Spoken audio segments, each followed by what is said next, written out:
vsi narodi, ki hrepeni dočakat dan. Prešernov pohod že zaradi kulturnega praznika. Iskali smo datum, ne tisto nekaj tradicionalno proslavo, ko vsi sedimo, pa poslušamo recitale, kar je sicer super, pa naredimo pohod, ne, so takrat rekli. To tradicijo mi nadaljujemo in vidimo, da je uspešno. Mislim, da že hodimo sem na te pohode več kot 10 let, vedno z veseljem, v Prekmurje pridemo vedno radi, ker so tu topli ljudje, dobro smo sprejeti in seveda se zelo radi vračamo na ta Prešernov pohod. Dva mi manjkata, ona sem v sebi vzor, 19, 17 imam v Tešenovci.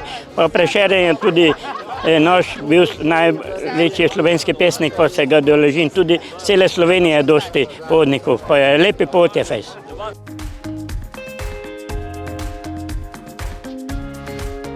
Prihajamo iz Štajerske, iz Velenja, Šmartnega, Šoštanja. Smo imeli kar malo problema, ker nismo navajeni tako počasi iti, ker mi le imamo tam hribe pa to in je malo drugačno kot tu.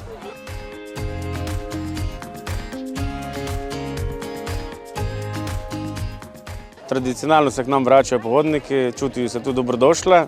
Ogromno je že turistov, so že par dni prej tu, samo z razlogom, da pridejo danes na pohod, za vikend malo še ostanejo, pa potem grejo nazaj. Kar doma nimaš, rad nekje drugje živiš.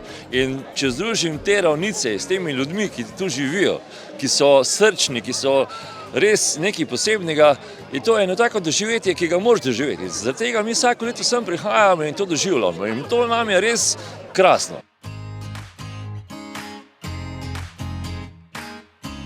Zaradi druženja, potem pa zaradi duhovne hrane, ne? Se pravi na vseh področjih, narava, ljudje, pa najlepše, kar nas lahko obdaja. Tradicionalna zgodba, dobra zgodba, prijetno se pri nas počutijo, mi pa njim tudi vse nudimo, kar lahko, ne? Predvsem dobro voljo pa dobro počutje.